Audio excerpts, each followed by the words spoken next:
오늘 지금 정조대왕함 진수식 이 얘기를 잠깐 했는데 여기 하이라이트 김건희 여사가 아닐까 싶은데 한 달 만에 공식 행보를 오늘 한 겁니다.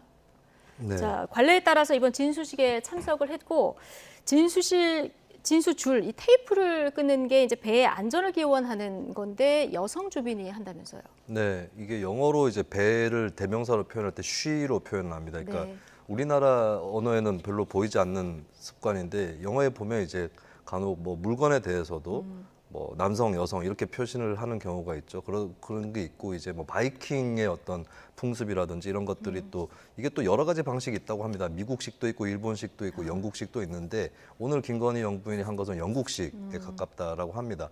과거에 유경수 영부인 또 한 적이 있었고 예. 김정숙 영부인 또 한 적이 있었고 박근혜 전 대통령도 한 적이 있는 그런 행사였는데 이게 좀 묘하게 된 것은 이제 김건희 영부인이 최근에 활동을 자제를 해왔었거든요. 네. 이걸 사실 또 어떻게 보면 자연스러워 보이는 것이 여성이 하는 행사이기 때문에 영부인이 또 나타나서 하는 것 이것에 대해서 이상하다고 볼 수는 없습니다. 예, 과거에도 뭐 박근혜 전 네. 대통령, 김정숙 여사도 이제 다 참석해서 비슷한 일을 했고요. 예, 근데 한편으로는 활동을 좀 멈추나 했는데 다시 나오는 거 아닌가 이런 얘기가 예. 또 나올 수 있고 그래서 이게 일회성인지 아니면 활동 재개의 신호탄인지 여기에 대해서 아무래도 좀 시선이 집중될 수밖에 없는 것이고 사실 좀 이게 좋지는 않은 상황인데 영부인의 행보라든지 이런 것들이 지지율과 어떻게 결부되는지 이것이 이미 대중의 관심사가 되어버렸거든요.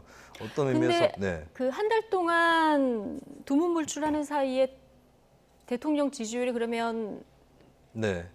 그 멈추든가 해야 되는데 계속 하락을 했거든요. 이건 어떻게 네네. 보십니까? 거기에 대해서 글쎄요 해석들은 여러 가지 있을 수 있겠는데 또 이런 게 있습니다. 그러니까 대통령 지지율에 뭔가가 반영이 되려면 그날 무슨 일이 있으면 다음 날쯤 반영되고 이게 아니라 시간이 좀 더 지나봐야 반영이 되는 수도 있는 거거든요. 예를 들면 김건희 영부인의 행보가 대통령 지지율을 하락시켰다면 안 나온다고 갑자기 다시 올라가지는 않습니다. 몇 주 동안 지켜볼 수 있는 거죠. 왜냐하면 안 나오는 척 해놓고 또 나오는구나 이렇게 되면은 이제 지지율을 올려주지 않을 테니까요. 근데 대통령실의 오늘 이 행보는 이제 일회성인 것인지 너무 안 나오는 것도 이상하니까 이런 때는 한번 나오는 게 좋다라고 하는 것인지 아니면 이걸 좀 봐서 지지율이라든지 추이를 더 봐서 다시 활동을 재개하려고 하는 것인지 여기서 좀 애매하게 기로에 서 있는 것 같습니다. 예.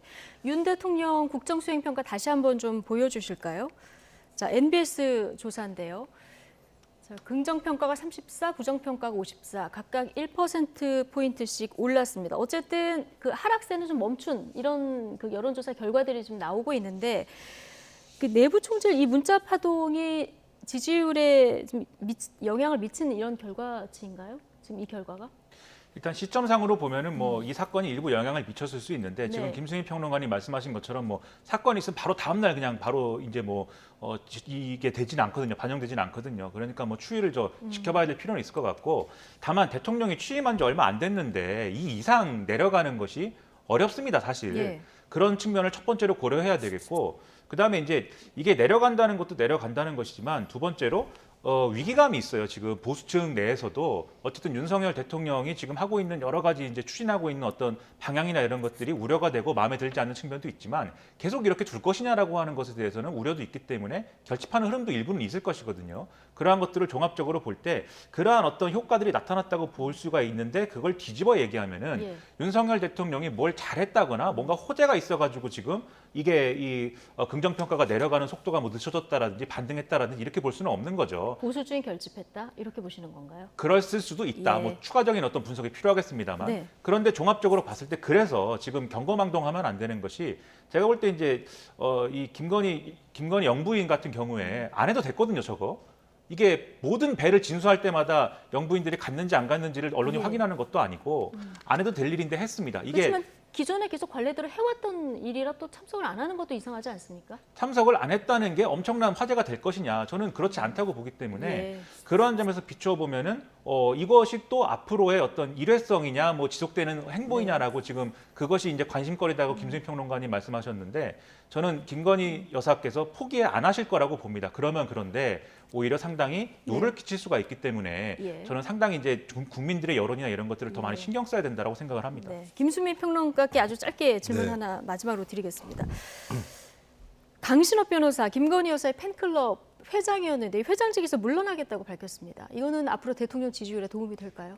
저는 크게 변화는 없을 거라고 봐요. 그러니까 변화가 강신업 없을 변호사가 결국에 그 김성진 아이카이스트 대표 변호를 변호를 맡게 하기 됐죠. 예, 그렇다면 이것도 이제 친윤은 반 이준석인가라고 하는 그 맥락에 계속 걸려 있을 수밖에 없고 강신업 변호사가 공적 발언을 멈추지 않는 이상은 김건희 영부인과의 연계 이런 것들은 계속해서 부각이 될 거기 때문에 아주 형식적인 회장직 사퇴가 될 것이다. 예, 그 점을 뭐 이 관계자들도 아마 명심을 해야 될 것 같습니다. 예. 자, 나이트 포커스 오늘은 김수민 시사평론가, 김민아 시사평론가 두 분과 함께했습니다. 오늘 말씀 고맙습니다.